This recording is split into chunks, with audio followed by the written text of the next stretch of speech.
Thank you, Jesse. So welcome. I appreciate you coming to the last session on Wednesday. Yay for hanging in there.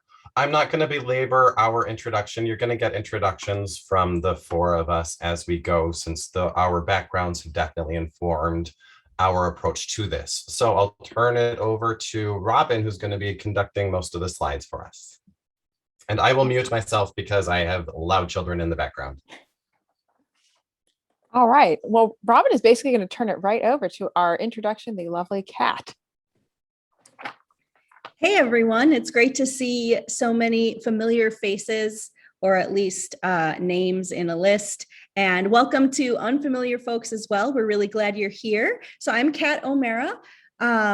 So I'm going to give you just a little bit of an introduction and some context. So our panel first assembled at a very serendipitous time, the text Sustainable WAC, which I just saw in a recent IWAC email, received one of the awards this year by Michelle Cox, Jeff Galen, and Dan Melzer. That text had just dropped in 2018. So for those of you who are unfamiliar with the book or need a refresher, Sustainable WAC is a text that uses the whole systems approach, which you can see on the slide image, to launch, develop, and maintain sustainable writing across the curriculum programs.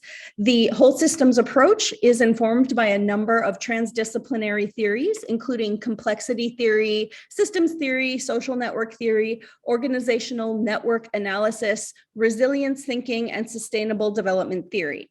So a WAC program is a complex adaptive system whose success depends on a multitude of actors and factors, which Cox, Galen, and Melzer term sustainability indicators, or SIs.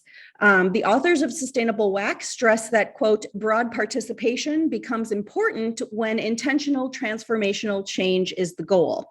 All of this makes complete sense, but in our multiple years of working on this project, we really came to the conclusion that Sustainable WAC in the Cox, Galen, and Melzer definition is really the best case scenario. And as we all know, how things happen and shake out in real life is rarely a manifestation of the best case scenario.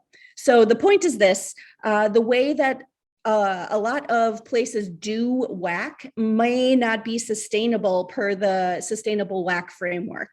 And sure, that means that they aren't the textbook definition of sustainable as is, but that does not mean that the WAC work isn't happening at so many diverse institutions. And the people who are doing the work, however their roles are defined, however WAC is getting done, may still benefit from connecting to each other at institutions across the country, whether their work is similar or wildly different than another WAC person. So zero hate to Cox, Galen, and Melzer. I love Sustainable WAC. I'm actually using it to inform the program work I'm doing at my own institution. But in our conversations among this panel, we discovered that many of us who do WAC work are doing so in latent or unseen, or what the authors would deem unsustainable conditions and situations. And perhaps we need to disrupt the concept of sustainability and the whole systems approach if we want to be truly inclusive of all of the folks who are doing WAC work, to invite everyone into the conversation, to uncover all sites of writing, and all of the places, spaces, and ways that people are teaching and supporting writing. And that is what we're hoping this mapping project is going to do. Robyn, can you hit the space bar? Absolutely. There we go. So we hope that this map that we've started to create will help to make clear that real solutions and actual lived experiences and material conditions are somewhat messier than the Cox, Galen, and Melzer framework suggests, and then some.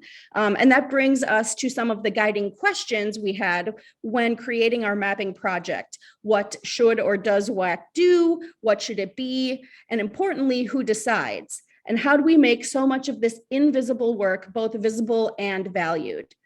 So that's the exigency for this project. So I will hand it over.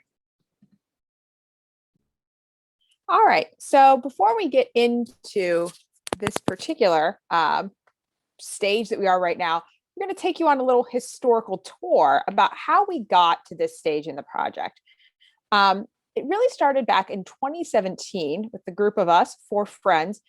We all shared an interest in WAC, but in part because of some of the institutions we were in, so institutional limits, in part because of the limits of the roles we were in at the time. Some of us were still graduate students. We felt like we didn't fit into those traditional boundaries of WAC.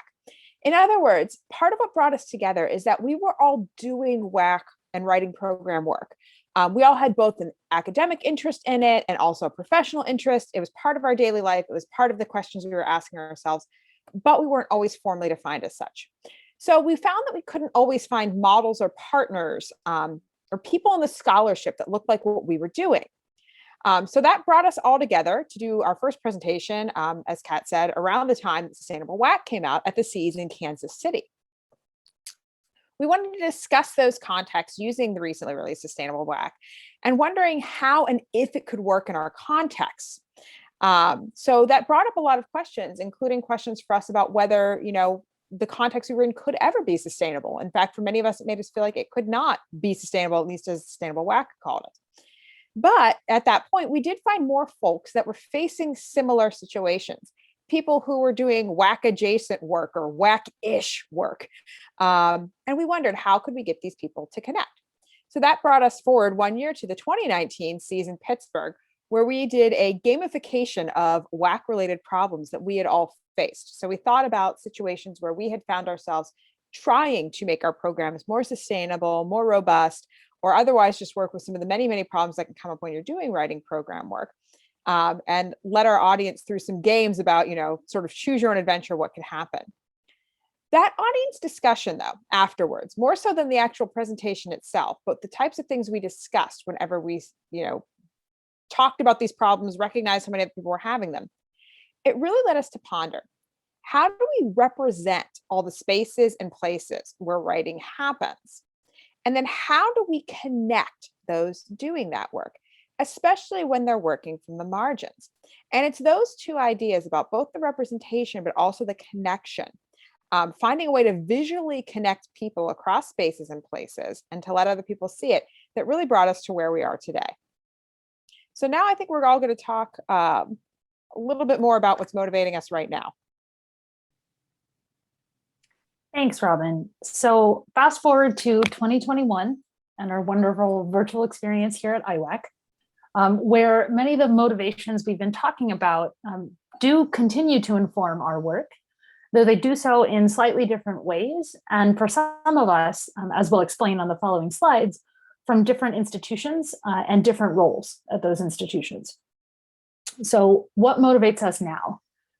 We still want to use this project, this mapping project, to find ways of bringing everyone who wants to be there, even if they might not sort of know it yet or might not identify as such initially, into the WAC conversation. That's important to us. We still want to find a way to make this work, which doesn't quite fit a traditional WAC mold, which we might have difficulty mapping, pun completely intended, onto a whole systems approach. A, visible, and B, valued, right? Kat mentioned both of those things, and both of those are really important. As professional contexts have changed more for some of us than for others, in some cases bringing us closer to traditional WAC, and in other cases, at least seemingly edging us farther from it, our goals really haven't. So the how we approach answering questions may have shifted, again, more for some of us than for others. But the questions we're asking really remain the same. And we wonder if what we're about to describe for you are our struggles, what kinds of challenges do others in marginal/marginalized positions or programs, or not quite positions or not quite programs, what challenges do those folks face? In the end, though, we do remain committed to the work, if for no other reason than, as the Wayne Gretzky quote from the sign inside the hipster clothing store reminded us some 3 years ago, shout out to Normal Human in Kansas City, quote, "You miss 100% of the shots you do not take." And so now, as we turn to discussing more about our own institutional roles and contexts, I'm going to hand things off to Kendon. Thank you. So we're kind of starting off with UC Davis as an institution that's frequently represented. Here's kind of where the conversation seems to start and end for many, many WAC-related research projects that are currently out there. So at UC Davis, we have a large, it's a large R1 institution. We're known for having a robust WAC program that was indeed founded. Our independent writing program was founded by Chris Tice. And even before Chris Tice started it, the classes included several kind of WID focused classes. And so we have a lot going on that on paper looks pretty good, right? We've got an upper division writing requirement, and we offer probably a dozen different discipline-specific writing classes, writing for food science majors and medical field and education, right? We've got a lot of different things going on. We also require, UC Davis typically requires at least one or more writing experience classes, writing intensive style classes taught by instructors in the disciplines. And so students, undergraduate students at UC Davis, theoretically are getting a decent amount of writing that should be geared toward their own disciplines. And so even with that said, even with all of this institutional emphasis on WAC work, we still run into some pretty severe issues of siloing. I'm the Associate Director of Undergraduate Writing across the curriculum. I have a grad counterpart, Kathy Gossett. We have a team of 6 lecturers. We're all full-time, but many of us are on year-to-year contingent appointments who make up our WAC team. And somewhat ironically, Dan Melzer is, a tenured professor at UC Davis, but nobody on our WAC team is actually in a tenure line. And Dan actually doesn't do WAC work at Davis. And so we also don't serve on university-wide committees like undergraduate education or writing task forces. And so our role is largely about going in and trying to help support writing intensive teachers with appropriate writing intensive pedagogies, but we don't have the tenure line backup to really make our voices represented in many ways. And the top-down support, scare quotes are intentional. There's frequently some mixed messaging that happens. And I can delve into that more later, but I'm already talking too much because the whole point of this is to actually, here's what we have represented, but we want to hear from people whose voices are not necessarily as heard. So over to Kat.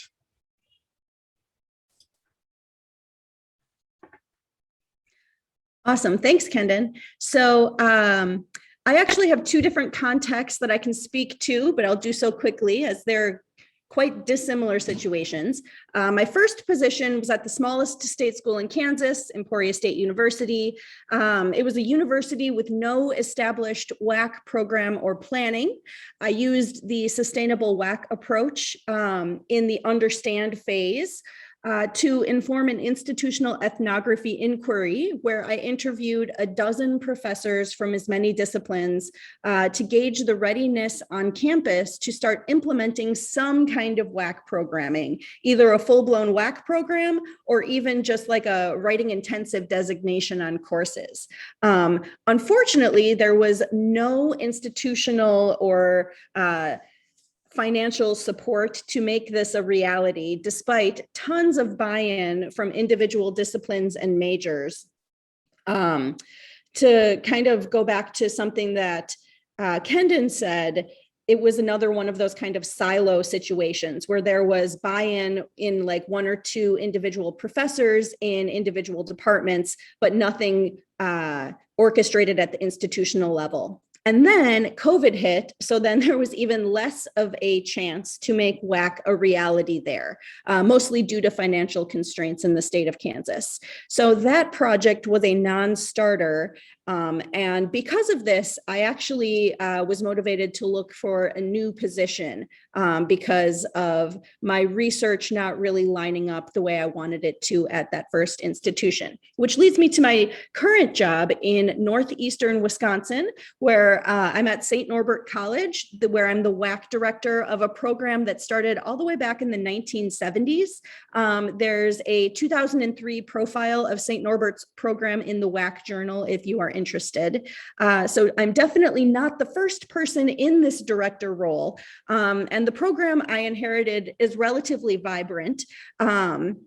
And there's a lot of buy-in on campus for writing intensive classes. However, because of a core curriculum or a gen ed requirement that all students have to take a writing intensive course within their first 2 years on campus, nearly all of our courses fall in the 100 or 200 level. So this, I guess, relegation of writing intensive classes has meant that many professors who only teach upper level 300 and 400 level courses, they either complain that their juniors and seniors don't know how to write because they haven't necessarily had the practice since their freshman year and the support as well, but also B, that they believe that updating their courses to be writing intensive seems like an insurmountable task.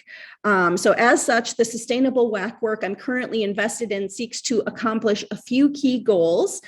First, I want to streamline and strengthen the writing intensive course offerings, ensuring lowered course caps of 15 in all writing intensive courses and encouraging professors of upper level courses to adopt the WI designation.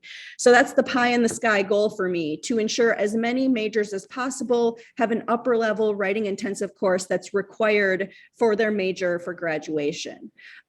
Next, I need to update all of the forward facing and internal facing documents that talk about WAC, in particular, the way that WAC and writing on campus is discussed on our institutional website and in our faculty handbook.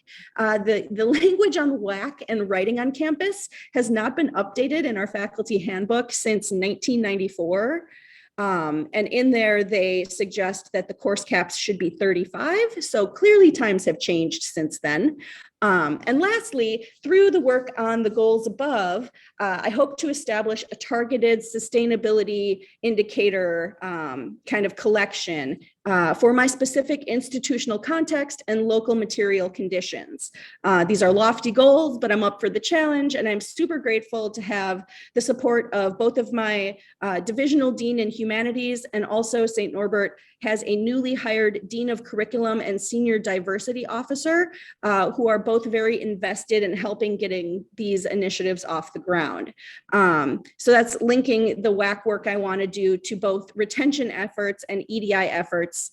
That seems to be working so far. So that's my context. And I think Greer is next. Thanks, Kat. So like Kat, I have a dual context to kind of speak to based on my history as this project has transpired. So at the time we started embarking on, as Robyn covered, the conversations that would eventually become this phase of the mapping project, I had recently completed my ed doc with a WAC faculty development dissertation, and I'd become the inaugural multilingual English for academic purposes program administrator at a small grad-only institution without a formal writing, much less a formal WAC program. That's the pre-matriculation program you see referred to there on the slide. And although things at that institution were grassroots and messy, my direct colleague, the director of the Writing Center, and I were clearly doing the work, which is to say doing WAC work.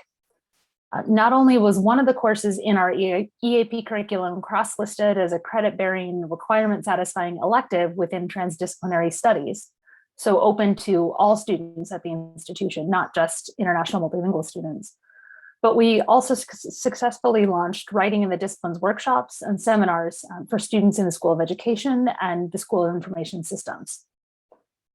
However, despite these initial successes, our quest for meaningful institutional recognition in the form of financial support for growing WAC partnerships, stipends for graduate student writing center consultants, and part-time instructors to attend conferences and present on the WAC WID work they were doing, etc.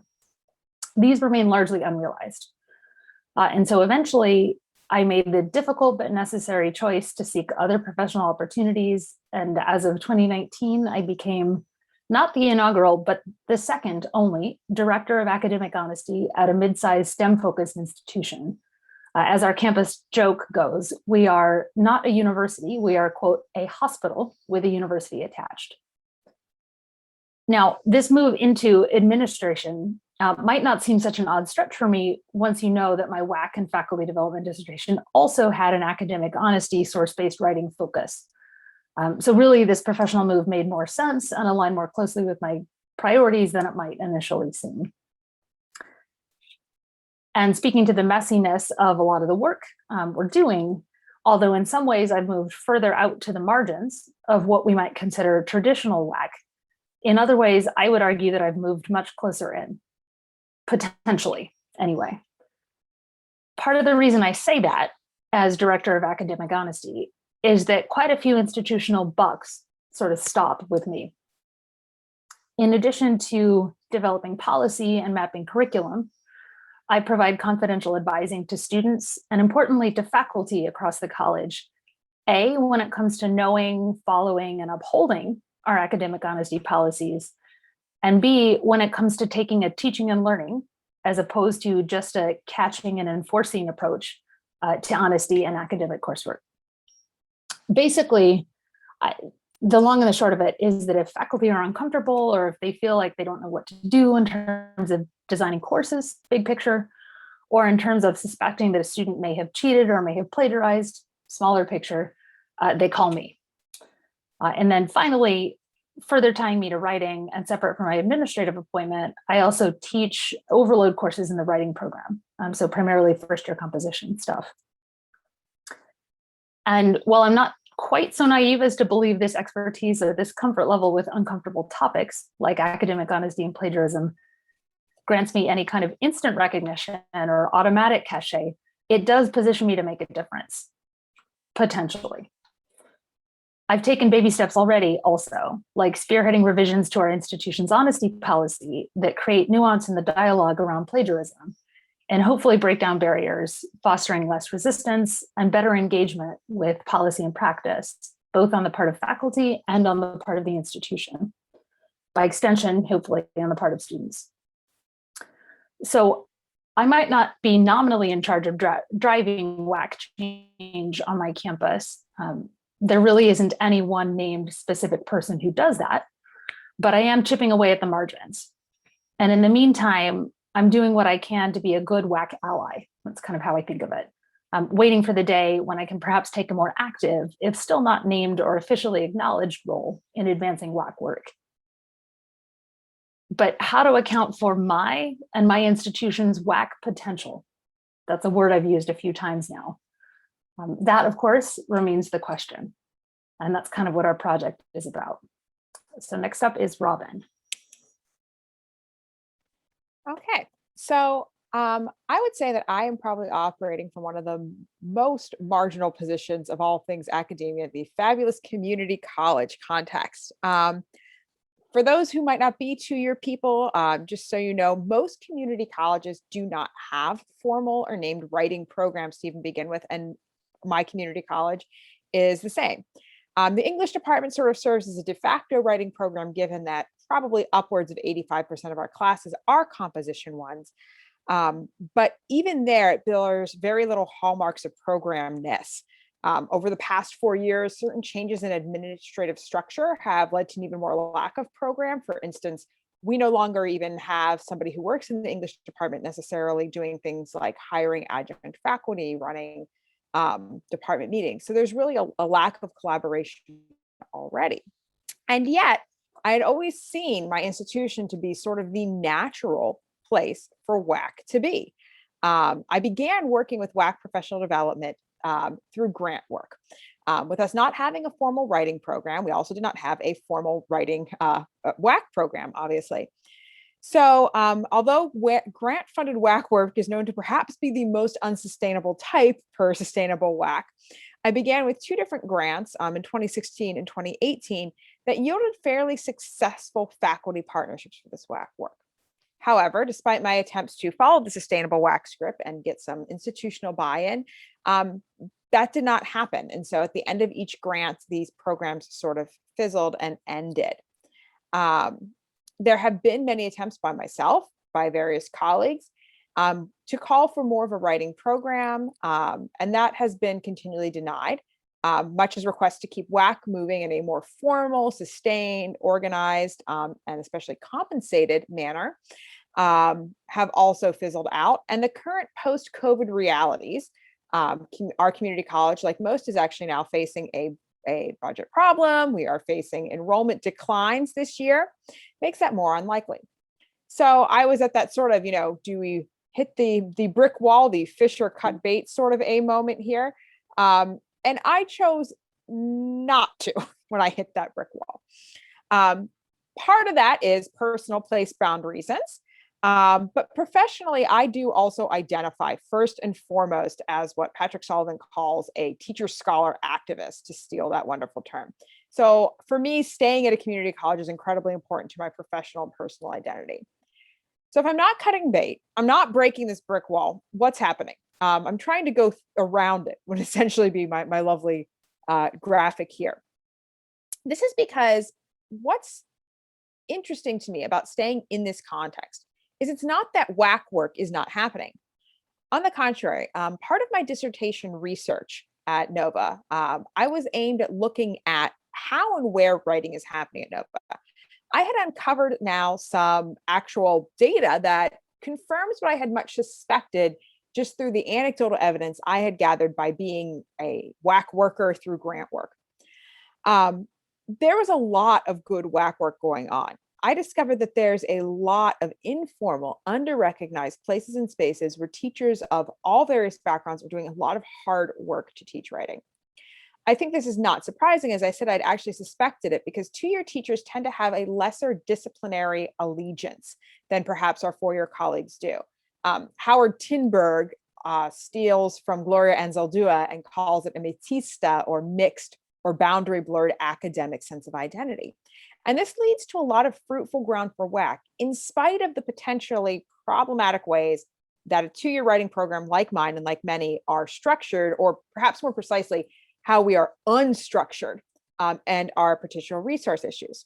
So in going around that wall, I borrow a term from Sherry Spiegel et al. In a recent WPA journal that was dedicated to two-year context. They talk about being tactical. And so that's what I'm looking for, tactical places to advance and support this good work. While a sustainable WAC would be more strategic than tactical, so something that might be more top-down, more centralized. To be tactical means looking for openings from those margins. So actually using that more marginal position to your advantage. For me, there's certain ways that I'm able to do this already. It includes using my position as a dual enrollment coordinator. I have a chance for regular collaboration with more than 45 writing teachers that are teaching our main writing classes in area high schools. So it is a place where I can actually work with a group that does regularly collaborate, even though perhaps my colleagues on campus aren't. It includes things like leveraging our current QEP proposal for reaccreditation that has a focus on writing, providing the feedback, providing the data to suggest that there might be more attention to WAC in that area, as well as perhaps continuing to go after those smaller things like grants and using the data I can gather from those to continue to advance those ideas. So now I'm going to turn it over to Kendon to talk a little bit about the survey that we're going to be doing here. So drawing on all these different diverse backgrounds from my colleagues and my connections at Davis to Chris Tice and Tara Porter's WID Mapping Project, we realized that there's all this great data about institutions out there, many institutions out there, and it tends to be fairly deep. And it tends to be behind paywalls or behind long research papers that many people on the margins just simply don't have the resources, financial or time, or built into their career, into their job descriptions to really parse. And so we wanted to come up with some way to disseminate things that is a little bit more accessible, something that is more friendly for the audience who really needs it the most. People who are looking at new jobs and saying, is this something that really makes sense? Is this something that's going to be a fulfilling position? Looking for kind of precedents. What's been done at other institutions similar to mine? How do I create a more sustainable, even if it's not fully sustainable, WAC program at my institution by looking at what's been done in other places? And really, again, making that just really accessible for the audience. And so drawing on these connections to the WID Mapping Project, we've put together a survey that goes beyond the kinds of questions that are asked in those surveys. And for there's going to be another presentation on the actual replication study on the WID Mapping Project by Michelle Zugnoni. I believe it's Friday, so check that out too. But our project is drawing on that, but going beyond in a few foundational ways. As we've developed this survey, we've spent a lot of time and effort trying to word questions in such a way as to be really inclusive. This has been a multi-year project at this point, drawing on Chris Tice and his recommendations and Michelle Cox and her recommendations. We've met with lots of people, and then we've sent out a pilot survey as well to some institutions and asked them to provide feedback on the questions as well. And so we want to really make sure that this survey is inclusive. We're not cutting out voices that we really want represented in our ultimate map that we'll talk about here in a little bit later. And so as there's a couple of questions here, we'll put a shout out for a plug for the surveys at the end of our presentation. And so you'll have the opportunity to look at it on your own. But so as we move beyond this initial pilot, we hope to use a multi-pronged sampling approach, including a snowball sampling approach in which survey respondents send it on to other people who might otherwise not be represented. And so more on the survey results later. And in the meantime, on to whoever's next. And that would be me talking about how what Kendon just described, our deep goal of making sure that this is as inclusive as possible, how difficult that is, how wacky, the work can be to try to represent contexts that are as complicated as all the ones that we've just represented to you. So we continue to struggle with precisely how to, for instance, ask these questions. So that we could get to what kinds of WAC work happens when it's not named WAC. How do we make that work visible? And what do people doing that work need to connect? This email exchange, for instance, this is I pulled these from some emails between myself and another community college faculty member, a colleague at a neighboring state, since I live in an area where two states and one federal district touch.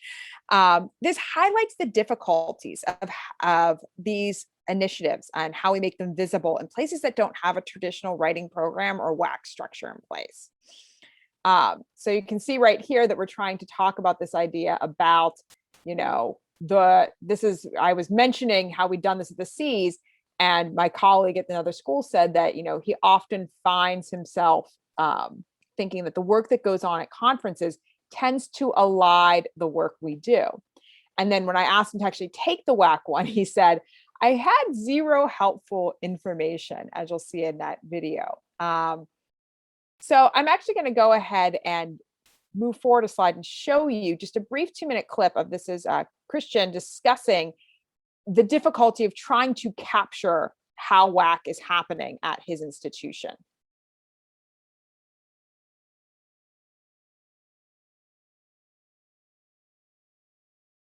In the other video, even more so maybe with this survey instrument, I think things are a little complicated based on both working at a community college and working at the community college I work at, which has a larger gen ed program that we share with the four-year institution. So we do not have an official writing across the curriculum presence in the form of a named program. What we do have is a general education program. Our writing courses, math courses, several other core courses are all tagged as gen ed courses. This is a specific separate program that draws from English, math, social sciences, and some other programs. And there are a lot of really robust and thought out guidelines that relate to writing and communication that are shared across a lot of those classes, a lot of shared objectives.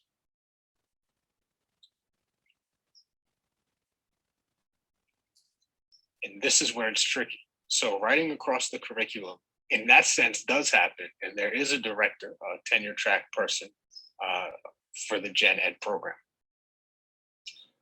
But we don't call it writing across the curriculum. And so we don't technically have a writing across the curriculum person as such, no one who's devoted solely to doing that. Writing Center. Again, this is kind of fraught. I know at the four-year institution I went to and for grad school, there was a separate writing center just for writing. We don't have that. We have 2 tutoring centers. So the tutoring center at the community college provides wonderful writing support. It also provides math support, French and Spanish tutoring, accounting, engineering, math, nursing, and allied health. So it covers tutoring in all disciplines. And I believe at the 4-year campus, there's the same spread in the academic support center up there. So there is no writing center as such. But there is supplemental instruction / tutoring in writing. So these questions here don't seem to apply based on that. We don't have a WAC presence as such, and we don't really have much beyond the writing center. I've already talked a little bit at the beginning about writing across the curriculum and how it works. So I won't elaborate too much on that here. We do and we don't have a designated writing across the curriculum administrator. We do have a director and assistant director in general education, and they do some of that same kind of work. So this is kind of an I don't know, but it's really more of a yes and no than an I don't know. I do know, but it's just kind of in between. I think that's often the case at community colleges from talking with other folks too. A lot of things are in between just because the resources aren't there to have one person doing one thing. So in almost all administrative positions, we've got one person doing 3, 4, 5 things.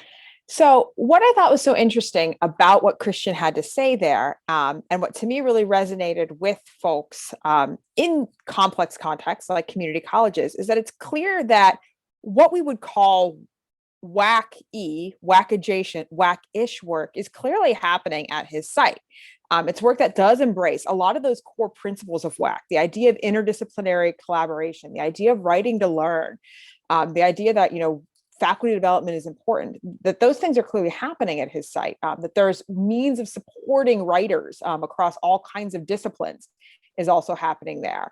That there's that, as some WAC scholars have said, that, WAC was really originally founded as more of a reform movement, that there's that goal to bring in students who are otherwise marginalized from higher education and make transparent and clear the ways of academic writing is all clearly happening at Christian's community college that he's describing here. But in the absence of that structure, you can see how hard it was for him to describe it. Just so you know, these were just like the first 4 questions of the survey. Do you have a WAC program is a hard question to answer for him. And I would also argue is for me as well, at a different community college. And then later, whenever he says, do we have somebody that runs it? We do and we don't. And of course, keep in mind that while the types of institutions Christian and myself are teaching at, community colleges, that we are often positioned as or seen as the margins of higher education, half of all students that ever earn a college degree at all are going to begin at community colleges. And as such, they're really as much the center of higher education as anything else. And yet, because of that different structure, can often be hard to represent. So this was just a little snippet into, Christian grappling with this. I myself, even though I designed this survey, had the same struggles as I was trying to answer it. And so it just represents to us what we are hoping to do as we go forward here, really pulling at and pushing at these more complicated ways of representing the work that's going on, because it is happening. It's hard to sometimes name it. So on that, I'll pass it off to Kendon.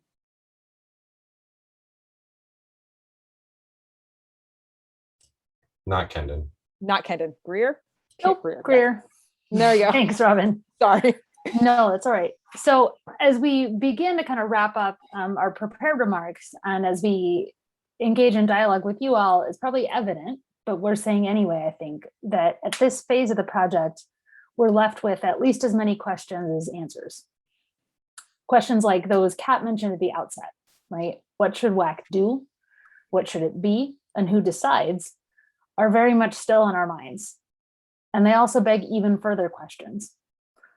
To what degree do we need to plant an explicit WAC flag, which is to say, have a named tenured tenure line, or at least full-time funded position, sponsor a named program, launch a named campus initiative or speaker series with WAC in its title for the work we do to count?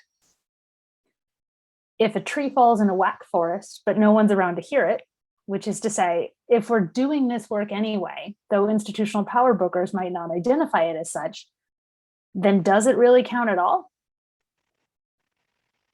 For the WAC enthusiast, WAC adjacent advocates whose efforts we've endeavored to capture and that we hope to capture even more of going forward, when might getting on a map like ours, which we mean both figuratively and literally, when might it help and when might it hurt? So I'm going to turn the floor back to Robyn briefly for some additional insights, but hopefully this gives a sense of the kinds of questions we're thinking about and anticipating discussing with you all after our speaking time is done. Robyn? Yeah, thank you, Greer. So following Greer's comments, I firstly, second, third, all of those key questions here. But as I was thinking about how to wrap this up, I was thinking more about trying to use this as a call to all of you who are here to, to join in these sticky, complicated questions. Because as I worked on the survey questions, both as a designer with these three lovely colleagues of mine, and then later taking the survey on my own, I was left thinking about that idea of a map, any map, being literally and metaphorically a connector.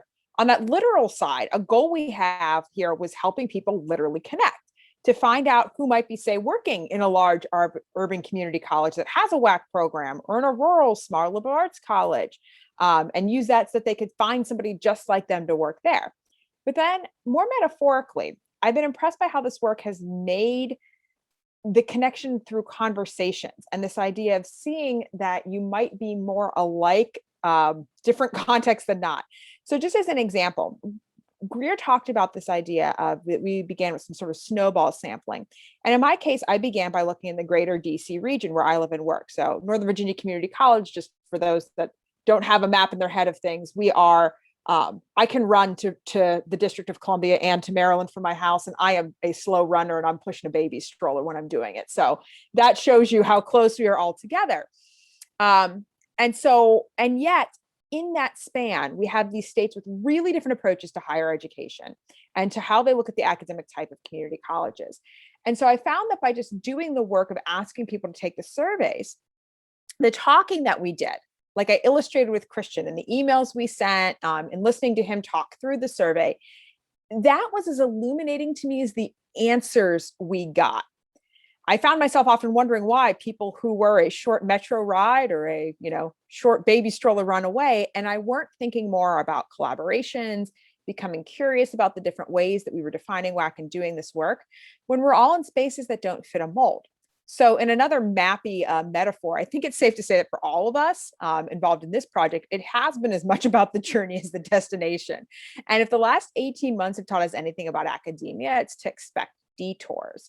And so that's what we want to invite you on. I hope that everybody here is going to be willing to engage in those twists and turns with us to make sure that we're thinking about other ways to make WAC inclusive and that we aren't eliding or erasing some of the important work that does so often go on, but it's so often not highlighted because it had been, to use one more metaphor, just a place or a space that hadn't really been seen as worthy of attention before. So, join us in the flyover states, I suppose I'm saying, as we try to work out where all of this WAC is going. Which I think leads us to... Now it's me. Presenting the super pilot alpha version initial map of the Writing Sites project. We have represented a handful, I think we're up to, I don't know, a dozen or so institutions spread across the country. Grouped with, we've got a decent California sample, and then thanks to Robyn's efforts, we've got a number, there's like 3 or 4 institutions all pinned in right there. Now, I should let you know that this is actually the right, initially we were like, let's make this map about everything writing related. Writing program and WAC work in one, which ended up just being way too massively unwieldy. And people wouldn't necessarily be able to answer the questions about the other aspects of the program. And so we ended up separating into 2 surveys, and we're going to have 2 maps. One that's Writing Sites programs, and the other that's Writing Sites WAC programs. So the writing programs would be information about what's your course cap for first year composition, what percentage of your faculty are contingent, are full-time, are tenure line, those kinds of questions. And then the WAC questions are a little bit more about writing across the curriculum. And so what I present here is really more of a convenience thing. We got more pilot survey responses about the writing programs portion of writing sites. And I think some of that is just because of who we sent the surveys to, as well as the relatively concrete items in the writing programs portion kind of lend themselves better to this early stage. But well, especially while we're playing around with user interfaces, options for both kind of the mapping process and the ultimate website hosting for the planned map. Next slide, Robyn. Okay. And so I've got a brief video taken of my undergraduate research assistant who has worked to put this together. If you want to hit play on this, and it just shows kind of what we're looking at for user interface. And so you'd be able to search by particular designations. You say, I want to find a large R2. Here are the different institutions that would be populated for that, Hispanic serving institutions. And then you'd be able to click on each individual pin and get, this doesn't have the complete data yet from the survey, just because we're still trying to figure out how we want to host it and where before we do all the work. But so that's a relatively accurate idea of what we want this to look like eventually. And so with that, next slide, we've got survey links.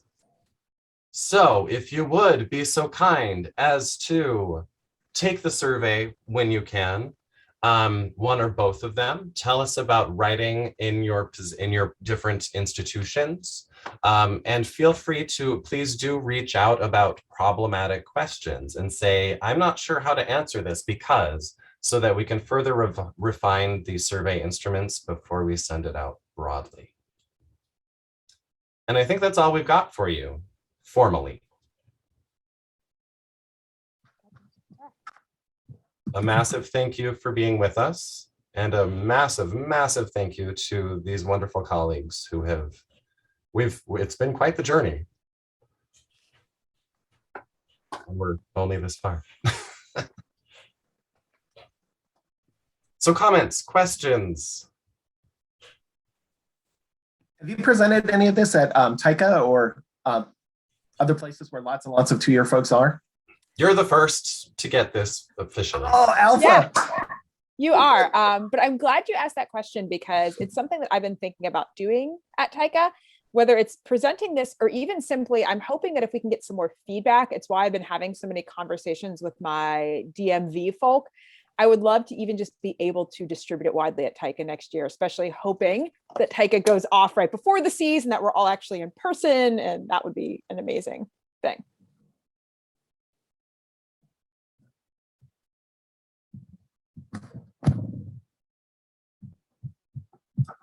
Thanks for that, Dan. And thanks for all your comments in there. Yay for validating feedback. I have more of it. So thank you all so much for this. It's really, really fascinating. And I think it's going to be super useful. And I will just say, like, it feels like a throwback to one of the earliest WAC surveys in the 1988 strengthening programs for writing across the curriculum, where the whole goal was to help people find programs like theirs to connect with. And it just feels like infinitely more usable than like the writing census and some of the other surveys that disconnect all the different pieces of local context to give this bigger picture. So I'm really super excited about it. Really, really thrilled to see what you learn and how it develops. Thank you so much. Do you have plans? Thanks, Caitlin. As you pull people in, do you have plans to solicit manuscripts from them? Just getting folks to talk about, write a page or two about the kind of work that they're doing. I'm thinking this would be a super cool title for the Across the Disciplines book series, to do an edited volume of people doing WAC work in unconventional ways. That's a great point. I think we've tossed around a few different ideas about how to do the survey stuff. The mapping itself would lend itself nicely to a superficial portrait of where writing happens. And I think that's really helpful just at a basic level, but then getting somehow into the more in-depth stuff, I think is important. And we have tossed around a few ideas about how to do that, either linking to or even including kind of little micro videos. I think there's a lot of different ways we can go. I hadn't thought about doing an actual book on it, and I think that would certainly be interesting and helpful, and yes. I know in early stages, we definitely talked about some form of that narrative. And, you know, coming back around as we were putting this presentation together, I mean, that's what I was really thinking about, how much I learned, not from the survey, because many of the people who actually did this didn't even really finish filling out the WAC survey, but how much I learned from the emails back and forth with people about what they were doing. And these are, meanwhile, as I've said, people who are literally right next door to me. And so I think that there's a lot of space in there to have that interface, but then also have people talking about that. So you can say, okay, here's how it really works when the rubber hits the road there. It was your talk that gave me my fantasy title for your collection, by the way. Well, you and the Sex Pistols. It's, I'll put it in the chat. No Future, Tactical WEC Work Outside Sustainable Systems. I love it. There is not a piece of that I don't love, Dan. Yeah, that's great. That's great. Now we're gonna have to do it just because I want that title. So gotta have Exactly. it.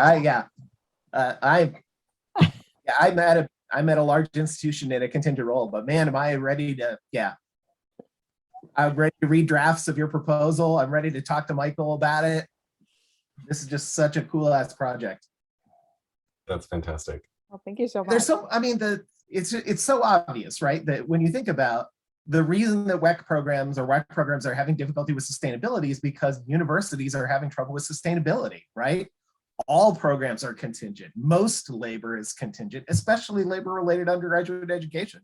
It's like, I mean, I understand the impetus, right? The question of, what happens when great WAC work, that happens at XY institution can't be sustained after someone retires, or can't, if we aren't thinking about the futurity of our projects. But, it's on a burning planet. Lots of people have ideas about non-sustainable that is also tactical and ethical and wise.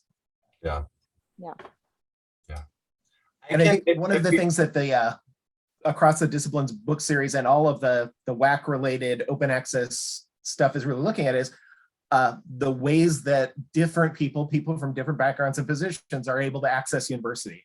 And if you're looking only in the spaces of sustainable WAC programs, you're missing out on the vast majority of persons who are impoverished who are attending university, or persons of color who are attending university. Yeah. I mean, there's just piles and piles and piles there. So what a super cool project. And I'm going to be one of the hipsters who wears the t-shirt, 3 conferences from now, who's like, oh yeah, I saw them present.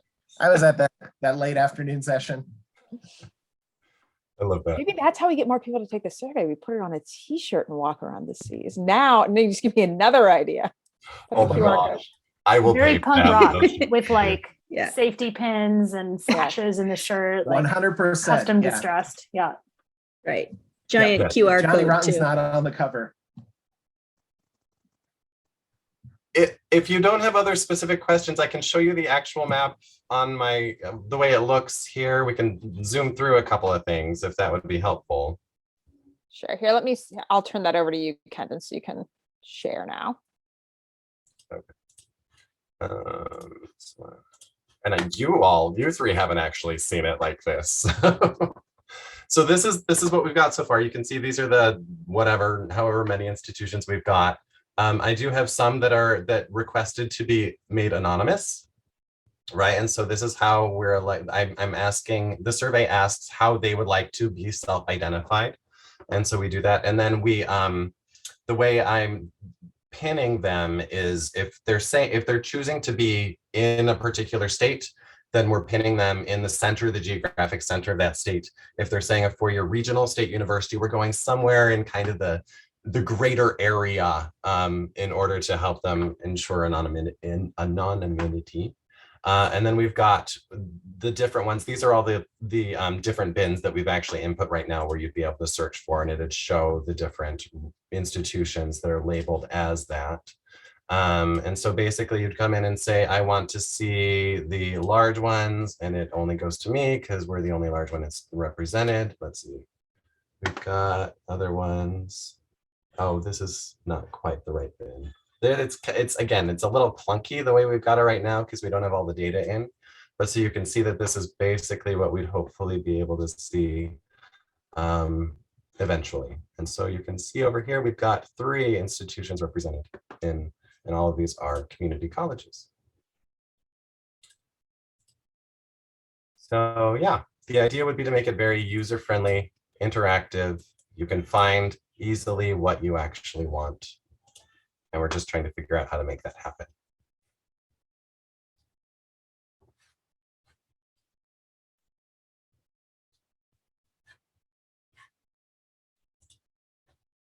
Other comments, questions, concerns?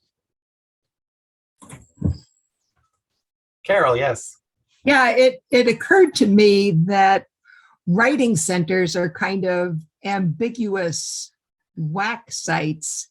And, you know, it might be worth it to publicize your survey for writing center directors, but I think you would have to define WAC work. Otherwise, they'll all say they do WAC work because, you know, tutors all tutor work in different disciplines, but I don't think I would consider that WAC work. I mean, I've been writing center director at Iowa for over 30 years, and we're just getting into, our writing center is just getting into WAC work now, by which I mean, you know, announced formal workshops with faculty from different colleges and disciplines who come, and then there's follow-up and that sort of thing. But, you know, writing centers always do workshops. Right. For different faculty in different departments and different colleges. But, you know, when is that WAC work? When is that not WAC work? Yeah, so the survey, as we have it worded, we asked some questions about writing center work, and then we asked some other questions about other things beyond that. And so hopefully that's helping us be able to parse between, we have a writing center and we have only a writing center that does that kind of work, as opposed to some other disciplines. But please take the survey and let us know what's clear and what isn't to you, so that we can further refine that. Yeah, I'm looking forward to it. So please do reach out with comments. Are there questions about, I guess, I know Sandra Jameson calls it like stealth WAC, when students are doing a lot of the work, like writing fellows embedded in classes, which usually is centered in a program. But I'm thinking too about undergraduate research that might be conducted in a class with a writing studies person, but then the students are presenting to larger groups of faculty that makes them, you know, kind of spark interest in doing more than they had before. So are those sorts of things represented? No, it's like a right kind of far afield thing, but I think it kind of fits the. Yeah, definitely. We do ask about writing fellows, about embedded tutoring.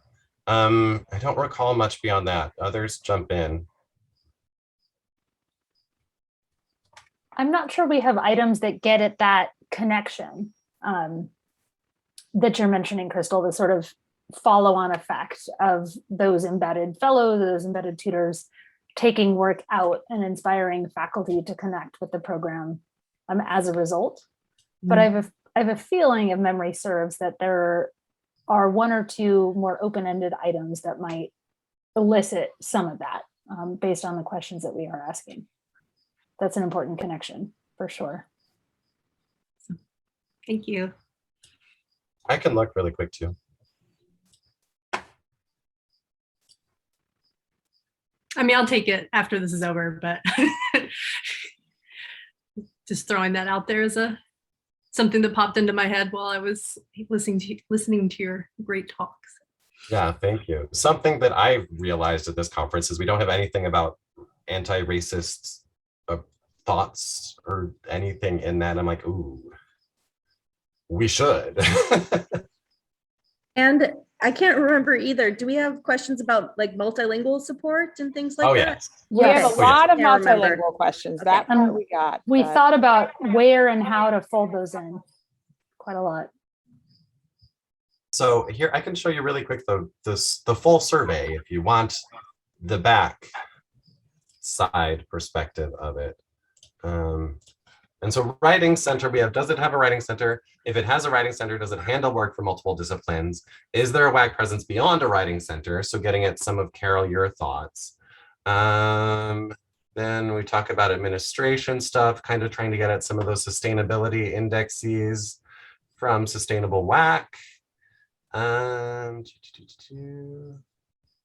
Then we've got WAC-WID undergrad, grad courses, faculty workshops, undergraduate workshops. I swear we had a question about, there we go, back to Writing Center, embedded. And so that's all we asked about students supporting students. I'd certainly welcome the suggestions for how to phrase questions on that, though. Like it seems really difficult to me to frame that in such a way that we're going to get data that's helpful. But I mean, yeah, I mean, I think we just need to think about it.